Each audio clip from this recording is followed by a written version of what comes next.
Hello student, Saraswati शिक्षण सदन senior secondary school की यूट्यूब क्लासेस में आप सभी का स्वागत है। स्टूडेंट्स, अपने भूगोल में अध्याय 14वां जनसंख्या संरचना कर रहे हैं। उसका आज अपने नया टॉपिक करेंगे भाषाई संरचना।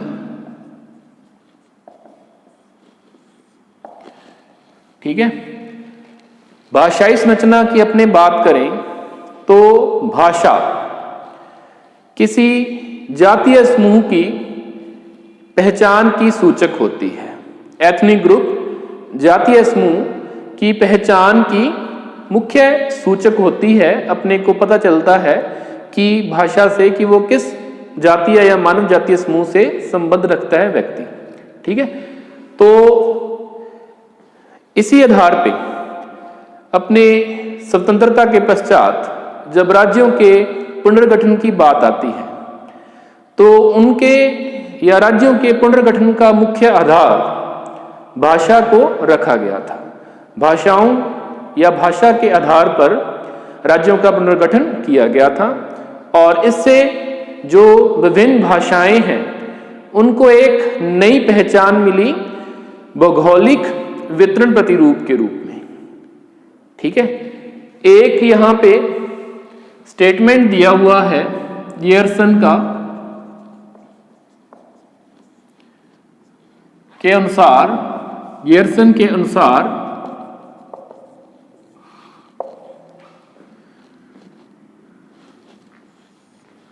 उन्नीस सौ 3 से 1928 के बीच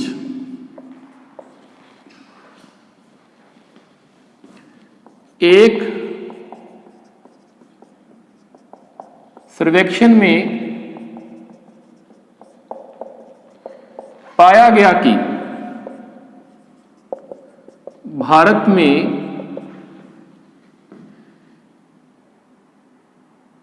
179 भाषाएं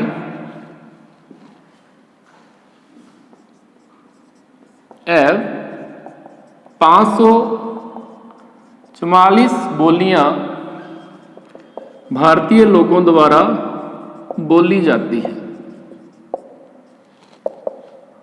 ठीक है, तो इसके बाद 1961 की जो जनगणना है उसमें यह देखा गया कि भारत में 1018 भाषाएं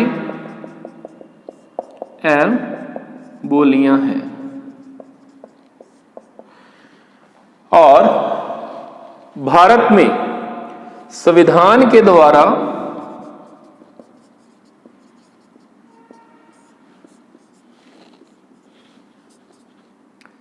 संविधान में जो अनुसूचित हैं,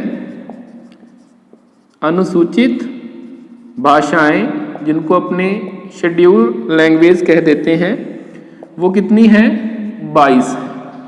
ठीक है, तो ये कुछ आंकड़े हैं। अब ये 22 जो अनुसूचित भाषाएं हैं, शेड्यूल्ड भाषाएं हैं, वो कौन कौन सी हैं? कश्मीरी,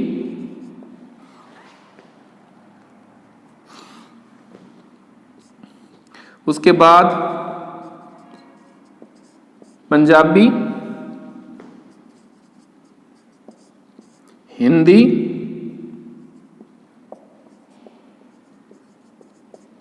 उर्दू,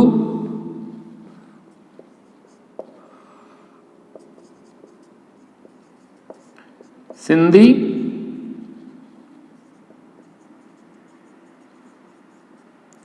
संस्कृत,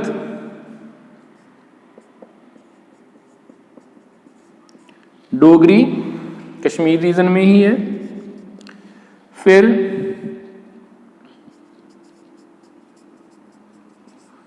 गुजराती, मराठी,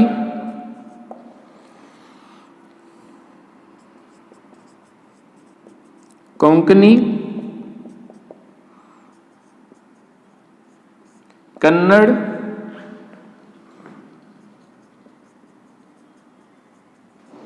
मलयालम, तमिल,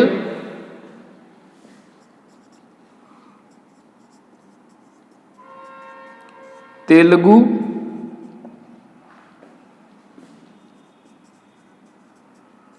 उड़िया,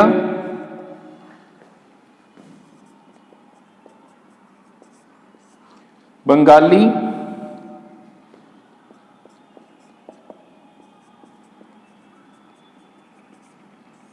संथाली,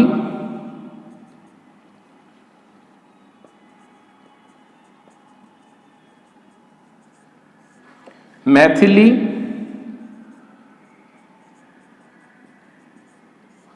नेपाली,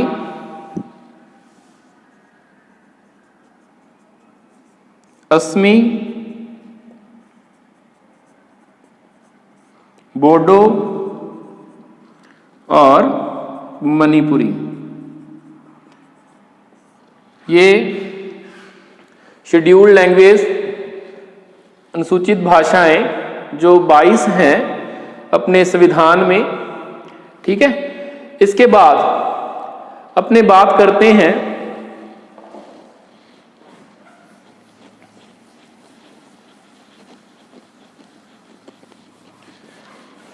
भारत के जो भाषा समूह हैं, लैंग्वेज फैमिली हैं, वो 4 हैं। उत्पत्ति के आधार पर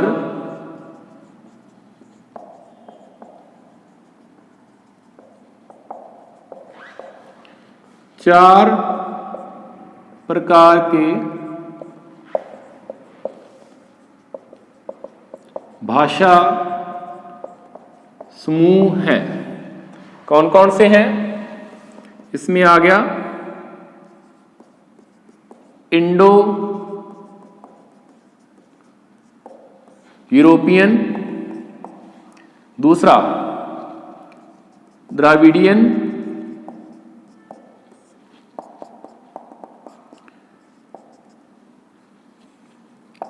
सिनो तिब्बतन, ऑस्ट्रो एशियाटिक। ये 4 भाषा समूह लैंग्वेज फैमिली हैं। इनमें से ये 2 भाषा समूह 98% और ये 2%। इस भाषा समूह में 98% या इस भाषा समूह में जो भाषाएं सम्मिलित हैं वो 98% लोगों के द्वारा बोली जाती है। इसमें जो शामिल है वो 2% लोगों के द्वारा बोली जाती है। अब अपने ये आंकड़ों की बात कर ली, अब अपने थोड़ा सा भाषा के इतिहास के बारे में पढ़ ले। तो भारत में 9वीं शताब्दी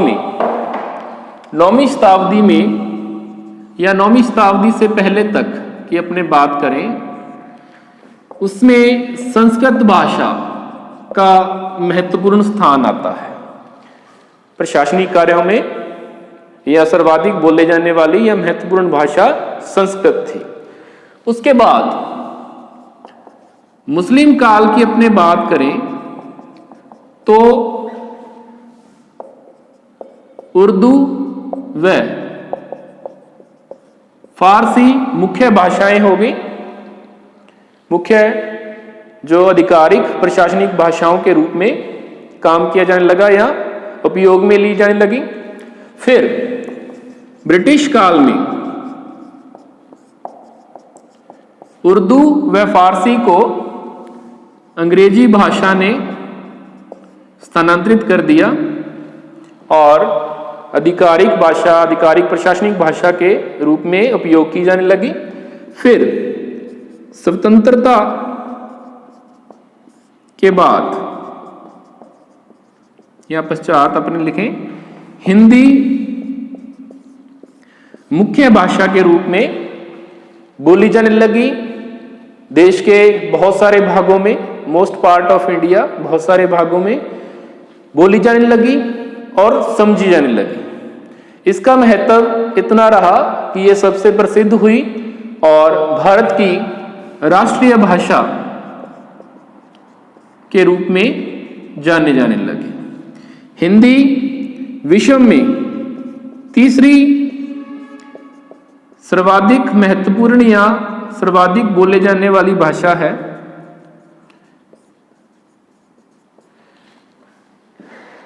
अंग्रेजी और मंदारिन के बाद, ठीक है।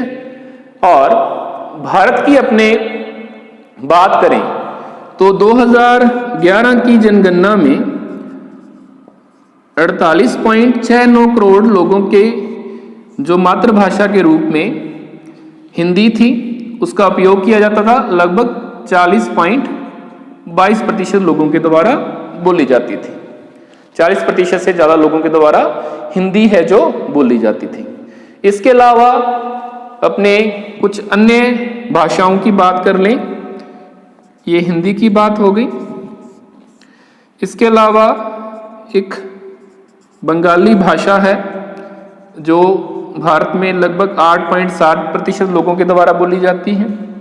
फिर तेलुगु जो आंध्र प्रदेश और तेलंगाना में मुख्य रूप से बोली जाती है 7.8% लोगों के द्वारा। इसके बाद मराठी 7.4% लोगों के द्वारा बोली जाती है, ठीक है। मराठी के बाद आती है तमिल, लगभग 6.3% लोगों के द्वारा, ठीक है, ये भाषा जो है वो बोली जाती है। उर्दू 5% से 5.2% से ज्यादा लोगों के द्वारा बोली जाती है। तो ये 5% से ज्यादा लोगों द्वारा बोली जाने वाली भाषाएं। इसके बाद जो क्रमांक की अपने बात करें तो उर्दू के बाद गुजराती हो गई, कन्नड़ हो गई, मलयालम हो गई, सिंधी हो गई, सॉरी आपकी उड़िया, सिंधी नहीं उड़िया, फिर पंजाबी है, असमीज है, और जो दूसरी भाषाएं जो 1% से कम जो अपने पहले अधिसूचित भाषाओं में बात कर चुके हैं, ठीक है। तो ये जो है वो भाषाओं के बारे में है। एक चीज और, जैसे इसमें बताया गया है कि जो राज्यों का पुनर्गठन का आधार एक मुख्य भाषा थी जो उस क्षेत्र में बोली जाती थी, उसे उसी के आधार पर एक राज्य के रूप में पुनर्गठित कर दिया गया। लेकिन जो राज्य एक विशेष भाषा के आधार पर पुनर्गठित किए गए थे, उसमें ऐसा नहीं है कि सिर्फ वो एक ही भाषा बोली जाती है, उसके अलावा उसमें दूसरी भाषा या दूसरी भाषाएं भी बोली जाती हैं। इसके एक दो उदाहरण अपने यहां पे देख लेते हैं। जैसा जो केरला है उसमें मलयालम भाषा के आधार पर, ठीक है, मलयालम भाषा मुख्य है, लेकिन वहां पे तमिल भाषा बोलने वाले लोग भी रहते हैं, ठीक है। उसी आधार एक बात और अपने करें एग्जाम्पल, तमिलनाडु में तमिल बोली जाती है, लेकिन वहां पे तेलुगु भाषा बोलने वाले लोग भी रहते हैं। और जो आंध्र प्रदेश है उसमें मुख्य रूप से तेलुगु भाषा बोली जाती है, लेकिन वहां पे उर्दू भाषाई लोग भी रहते हैं। तो ये अपनी भाषाई संरचना में था। एक चीज और इसमें आपको बता दें, अंग्रेजी की अपने बात करें भारत के संदर्भ में, तो अंग्रेजी और हिंदी यहाँ की आधिकारिक प्रशासनिक भाषाओं के रूप में उपयोग की जाती है।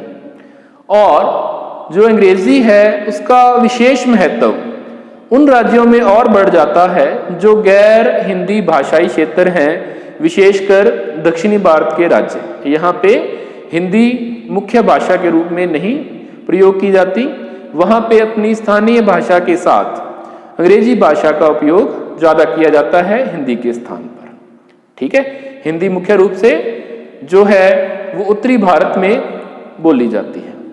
और संस्कृत की अपने बात करें, जो एक समय भारत की भाषाओं की जननी थी, एक चीज और रहेगी इसमें, संस्कृत भारतीय भाषाओं की जननी है। ठीक है, लेकिन पहले तो जैसे अपने 9वीं शताब्दी की बात की थी कि ये एक मुख्य भाषा के रूप में थी, लेकिन अब उत्तरी भारत के कुछ भागों में ये भाषा जो है वो मतलब बहुत कम लोगों के द्वारा बोली जाती है। ठीक है, ये संस्कृत भाषा के रूप में हो गया। इसके बाद भाषाई संरचना के बाद अगला टॉपिक अपने करें धार्मिक संरचना।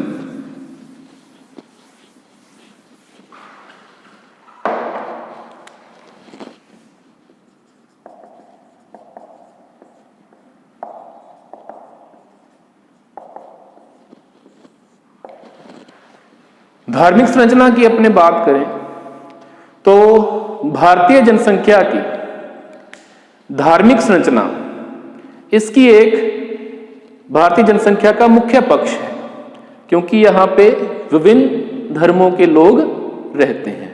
और भारत में जो धार्मिक संरचना है उसका प्रभाव समाज के, सोसाइटी के सामाजिक, आर्थिक और राजनीतिक रूप से प्रभाव पड़ता है। कहने का मतलब कि जो धर्म है, धार्मिक संरचना है, वो समाज के धार्मिक, सामाजिक, राजनीतिक, ठीक है, इन आर्थिक, इन सभी पक्षों को प्रभावित करता है। ठीक है, तो भारत में धार्मिक संरचना की बात करें तो विश्व के 4 मुख्य धर्म, जिसमें हिंदू, मुस्लिम, ईसाई और सिख, इन चारों धर्मों की जो उत्पत्ति है वो भारत में हुई, इनका विकास हुआ और विश्व के विभिन्न भागों में ये फैल गए। भारत में जो सबसे प्राचीन धर्म है, जो पूर्व वैदिक काल से पहले का चला आ रहा है, वो भारत में आज भी एक प्रधान धर्म है। उसका एक विशेष प्रभाव है भारत में। ठीक है, उसी का उदाहरण यह क्या है कि हिंदुस्तान जो नाम दिया गया है भारत को, वो हिंदू लोगों की ज्यादा प्रभाव या हिंदू लोगों की ज्यादा जनसंख्या के आधार पर ही भारत को हिंदुस्तान जो नाम है वो दिया गया है। ठीक है, भारत की जो धार्मिक संरचना है यह समय समय पर परिवर्तित होती रहती है, इसमें परिवर्तन आते रहते हैं, इसका अनुपात बदलता रहता है। इसका सबसे बड़ा जिसमें मॉडिफिकेशन हुआ है, एक परिवर्तन आया है, वो 1947 में जब जो संपूर्ण भारत था उसका बंटवारा जब भारत और पाकिस्तान में हुआ, तब धार्मिक संरचना में परिवर्तन आया, उसके अनुपात में परिवर्तन आया। परिवर्तन कैसे आया कि जो सबसे पहले अपने बात करें स्वतंत्रता पूर्व जो भारत था,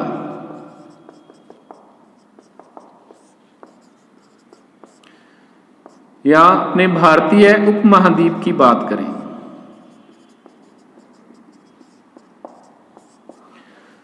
स्वतंत्रता पूर्व भारतीय उपमहाद्वीप में जो हिंदू थे वो 66.5% थे और मुस्लिम थे वो 23.7% थे। ठीक है, ये बात हो गई स्वतंत्रता पूर्व की। अब स्वतंत्रता के पश्चात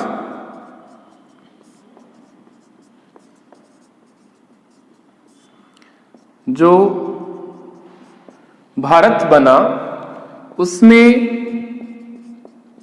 हिंदू थे 84.1% और मुस्लिम रह गए 9.8%। ठीक है, स्वतंत्रता के पश्चात 1951 के बाद 2011 तक अपने जो इसका अध्ययन करें प्रतिशत का, अनुपात का, तो हिंदू जनसंख्या के प्रतिशत में कमी आई है, मुस्लिम जनसंख्या के प्रतिशत में वृद्धि हुई है। जैसा कि 1961 के आंकड़ों की अपने बात करें तो भारत में 83.5% हिंदू थे और मुस्लिम 10.7% थे और 2011 में यह आंकड़ा बदलकर 79.56% हिंदू और मुस्लिम हो गए 14.31%। ठीक है, इस तरह से जो भारत स्वतंत्रता पश्चात उसमें जो धार्मिक संरचना है उसमें परिवर्तन आया, मॉडिफिकेशन हुआ। अब अपने एक भारत में जो धर्म है 1961 से लेकर 2011 तक उन सभी धर्मों की लोगों की जनसंख्या का क्या क्या प्रतिशत रहा, वो एक सारणी बनाकर अपने अध्ययन कर लेते हैं। तो इसमें सबसे पहले अपने एक इस साइड लिखेंगे धर्म, ठीक है, और यहां लिखेंगे अपने वर्ष, जनगणना वर्ष।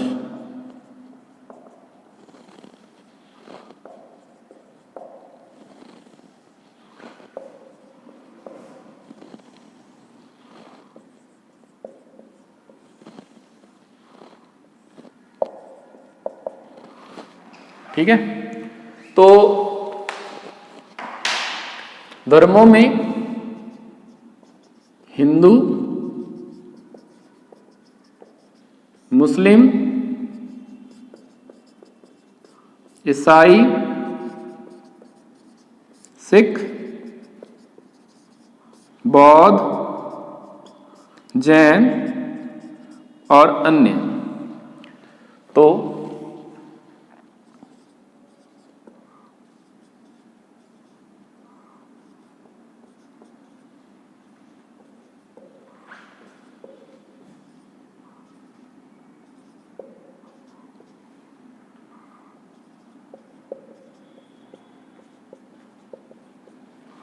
ठीक है, ये हिंदू धर्म के बारे में हो गया। उसके बाद मुस्लिम धर्म,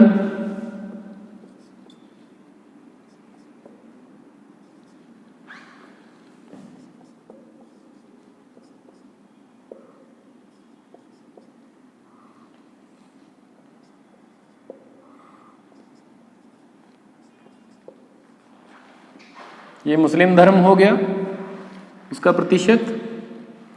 फिर ईसाई,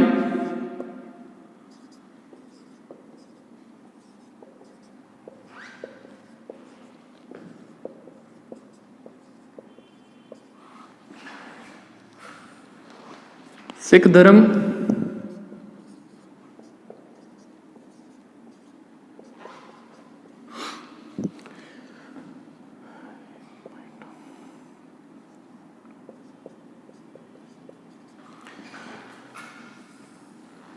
ठीक है।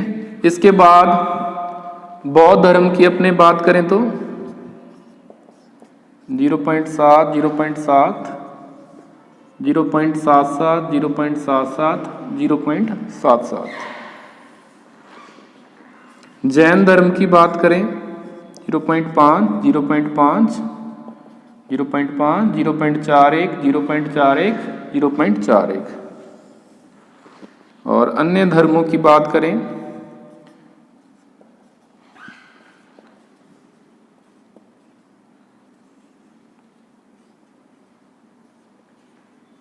ये जो सारणी है जो धार्मिक संरचना की अपने हिंदू, मुस्लिम, ईसाई, सिख, बौद्ध, जैन और अन्य, किस तरह से इसमें परिवर्तन आया, है ना। तो ये था सभी धर्मों की संरचना के बारे में। अब भारत में अपने दो मुख्य धर्म हैं, हिंदू और मुस्लिम। इनकी अगर अपने बात करें तो हिंदू धर्म 2011 में कितना है, 79.56% हिंदू धर्म के लोग। इसमें जो सर्वाधिक प्रतिशत है वो किसमें है, हिमाचल प्रदेश में 95.43%। और निम्नतम प्रतिशत किसमें है, मिजोरम में कितना है, 3.55%। इसके बाद मुस्लिम की बात अपने करें तो मुस्लिम 2011 में 14.31%। सर्वाधिक प्रतिशत की बात करें तो लक्षद्वीप 94.92% और जम्मू कश्मीर की अपने बात करें तो 66.97%। और निम्नतम की यहां बात आएगी तो उसमें आ जाएगा आपका मिजोरम ही 1.14%। तो ये धार्मिक संरचना के बारे में, जो भारत की धार्मिक संरचना है उसके बारे में हो गया।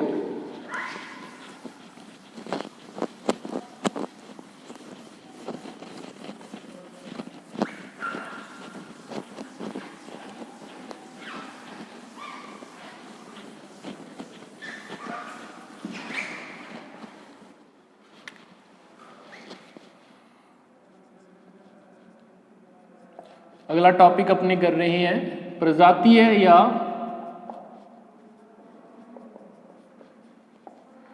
मानव जातीय संरचना। प्रजातीय या मानव जातीय संरचना, इसमें जो जैविक गुणों के आधार पर अलग अलग मानव जातीय समूह होते हैं अपने, उनकी बात करेंगे। मतलब उनके शारीरिक लक्षण अलग अलग तरह के होते हैं। भारत एक ऐसा देश है जिसमें विभिन्न प्रजातियों का, विभिन्न मानव जातियों का मिश्रण पाया जाता है, जो कि प्रागैतिहासिक काल से लंबे समय से भारत में विश्व के विभिन्न भागों से आकर बसते गए।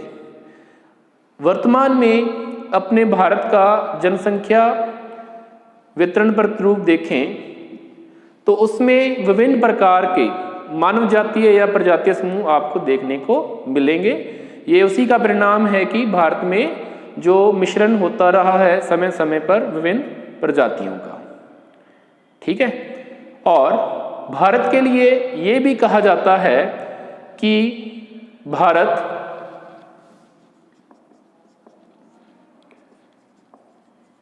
विश्व की विभिन्न प्रजातियों का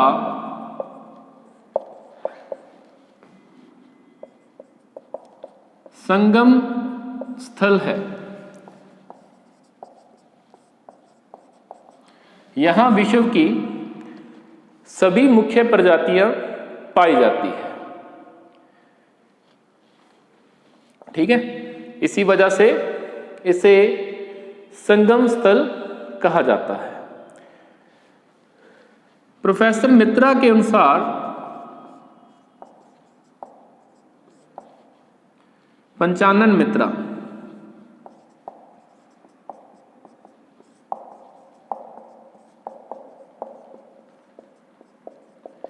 भारत निग्रोइड व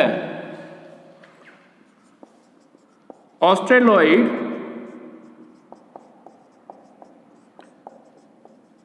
प्रजातियों की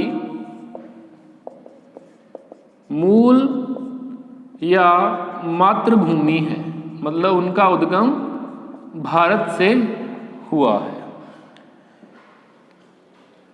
ये कहा जाता है कि यह जो नई खोजें हुई हैं, शोधार्थियों के द्वारा नई खोजें हुई हैं, उसके अनुसार ये कहा जाता है कि शिवालिक के दक्षिण में, भारत में शिवालिक के दक्षिण में जो मानवों के पूर्वज हैं उनकी उत्पत्ति यहीं से हुई है। शिवालिक के दक्षिण से जो मानव के, मनुष्य के पूर्वज हैं उनकी उत्पत्ति हुई है। उसके बाद शिवालिक के दक्षिण से वो उत्तर की ओर, तिब्बत की ओर, या अपने कह दें मध्य एशिया की ओर चले गए।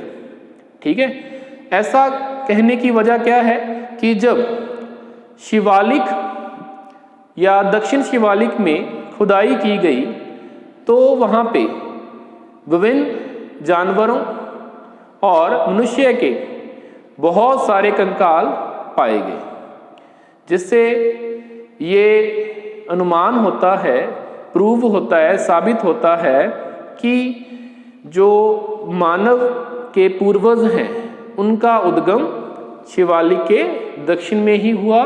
इसी वजह से भारत में सभी प्रकार की मानव प्रजातियां पाई जाती है। आगे अपने बात करें तो भारत की मानव प्रजातियों का वर्गीकरण की, मानव प्रजातियों का वर्गीकरण, मानवीय प्रजातियों का वर्गीकरण विभिन्न शोधार्थियों ने करने का प्रयास किया है, जिनमें से कुछ के नाम अपने यहां लिख रहे हैं। प्रोफेसर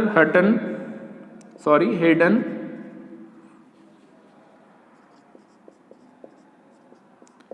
उसके बाद D.N.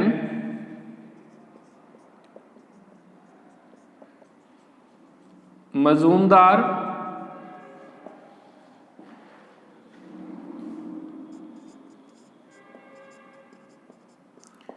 B.S. गुहा,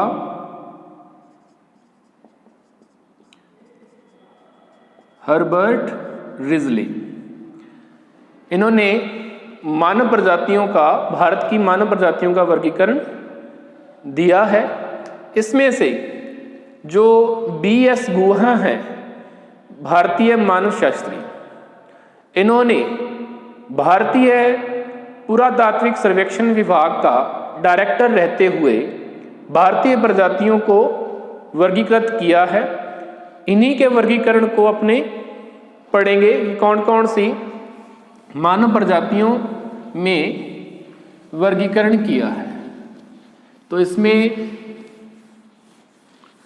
जो सबसे पहले आएगी वो है नेग्रिटोस।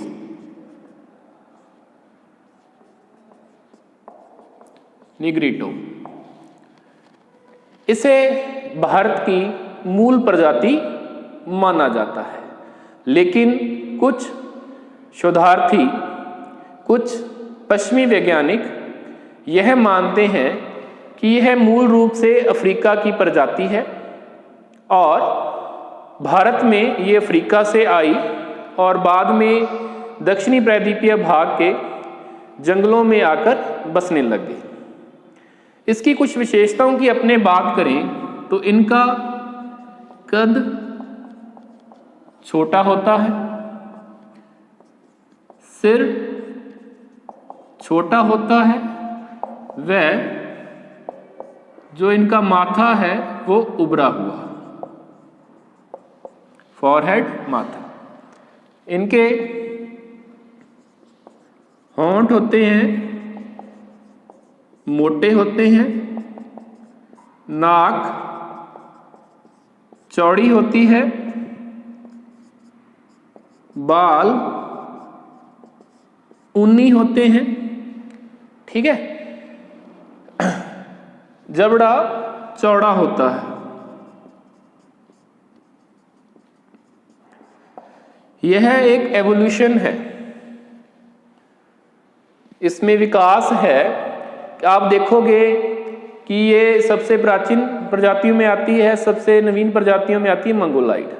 जो प्राचीन प्रजातियां हैं उनका जबड़ा बाहर की ओर और गाल की हड्डियां अंदर की ओर, लेकिन जो मंगोलाइड है उनकी गाल की हड्डियां बाहर की ओर, जबड़ा अंदर की ओर। ये विकास होता आया कि जबड़ा अंदर की ओर जाता गया और गाल की हड्डियां उभरती गई, तो इस विकास में इनका जबड़ा चौड़ा होता है, ठीक है। पहले पायदान पे है, इसमें विकास में सबसे पहला यहां से विकास होना शुरू हुआ, ठीक है।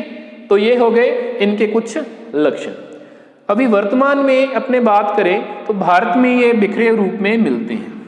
मुख्य रूप से जो इनका नेग्रिटो प्रजाति का जो मुख्य उदाहरण है वो अपने को मिलेगा अंगमी नागा, जो कि उत्तर पूर्व की जनजाति है, वहां पाई जाती हैं। और इसके अलावा झारखंड में जो प्रजाति है, ठीक है, उसमें भी जनजाति है,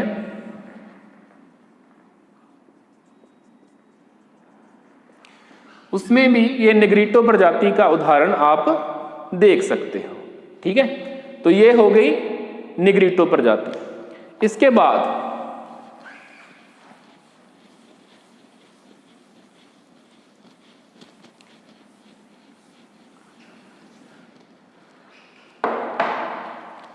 जो सेकंड है उसमें आ जाएगा प्रोटो ऑस्ट्रेलॉइड। इसको भी भारत की मूल प्रजाति माना जाता है, लेकिन प्रोफेसर हटन इसे भूमध्य सागरीय प्रदेश से आई हुई मानते हैं। इस प्रजाति का भारतीय संस्कृति के विकास में महत्वपूर्ण योगदान रहा है। इनकी कुछ विशेषताओं की अपने बात करें तो इनका कद छोटा, बाल घुंघराले, रंग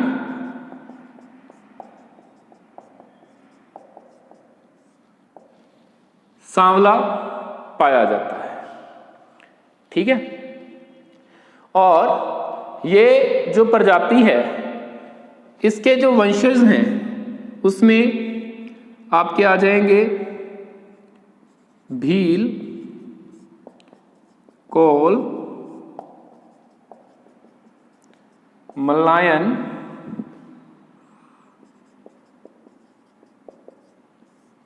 संथाल। और ये मुख्य रूप से मध्य भारत और प्रायद्वीपीय भारत के जंगली और पहाड़ी इलाकों में रहते हैं, ठीक है। प्रोटोस्टेरॉइड के बाद अगला है मंगोलॉइड। यह चीन व मंगोलिया से आई हुई प्रजाति है। इसके लक्षणों की अपने बात करें तो इसके जो आंखें होती हैं वो बादाम नुमा होती हैं, मुख्य लक्षण। इनके जो बाल होते हैं वो सीधे होते हैं, ठीक है। गाल की हड्डियां उभरी हुई, मैंने पहले आपको बताया था।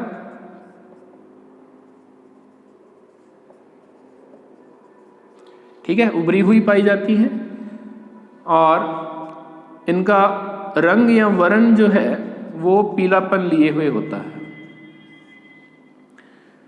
ठीक है, ये इनके बारे में ये कहा जाता है। तो ये जो मंगोलाइड प्रजाति है चीन और मंगोलिया से आकर यह भारत के अपने कह सकते हैं कि लद्दाख, सिक्किम, उसके बाद लाहौल स्पीति, अरुणाचल प्रदेश, नागालैंड, मणिपुर और मिजोरम, इन राज्यों में आकर ये बस गई।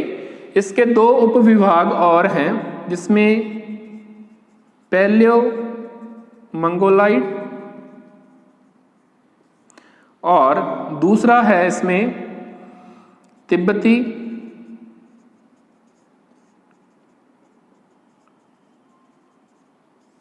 मंगोलाइड।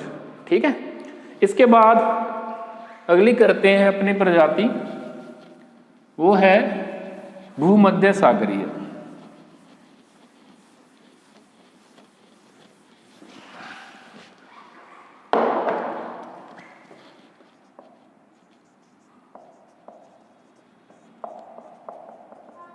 या मेडिटेरेनियन।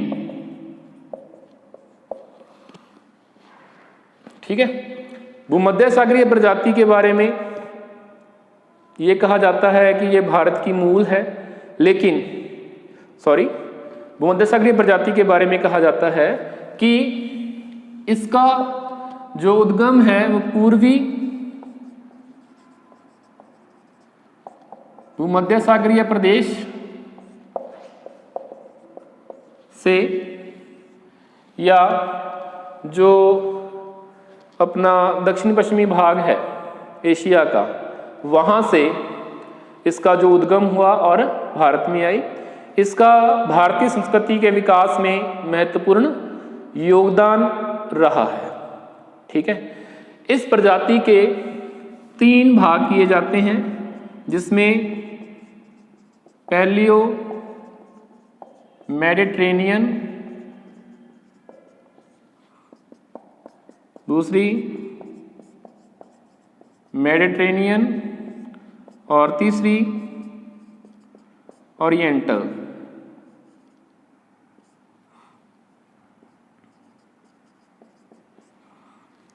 ठीक है, तो ये प्रजातियां होगी भूमध्य सागरीय की। इसके बाद में अगली है पश्चिमी चौड़े सिर वाली प्रजाति, ब्रॉड हेडेड या पश्चिमी चौड़े सिर वाली प्रजाति। एक बात और कि जो नेग्रिटो या अपने पहले ऑस्ट्रेलाइड पढ़ी है उनका सिर भी छोटा होता था, जैसे जैसे आगे बढ़ते गए सिर बड़ा होता गया। ठीक है, तो ब्रैंकियोसेफेलस या चौड़े सिर वाली जो प्रजाति है, ठीक है, ये भी पश्चिमी भाग से, पश्चिमी इलाके से, यूरोपीय इलाके से ये भारत में आए और इनको 3 वर्गों में आगे बांटा जाता है, जिसमें डिनराइड्स,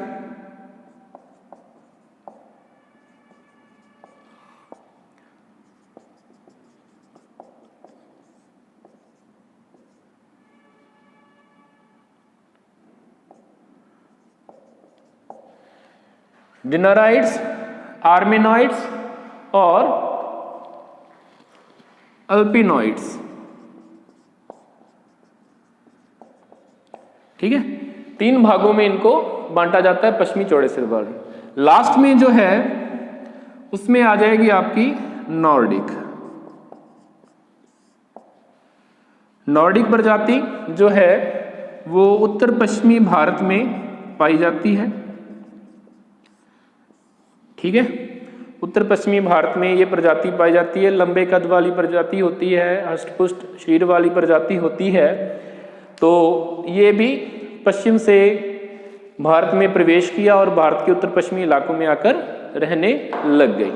ठीक है, अभी जो अपने प्रजातियां ये जो की है उसमें जो वर्गीकरण है वो डॉक्टर BS गुहा का जो भारतीय पुरातात्विक सर्वेक्षण विभाग के डायरेक्टर थे, उनके द्वारा किया गया था। तो ये पूरा आपका चैप्टर हो गया, अध्याय हो गया जनसंख्या संरचना, जिसमें अपने अलग अलग जनसंख्या संरचना के तत्व पढ़े। इसमें अगर आपको कुछ ना समझ में आया हो तो आप पूछ सकते हो। धन्यवाद।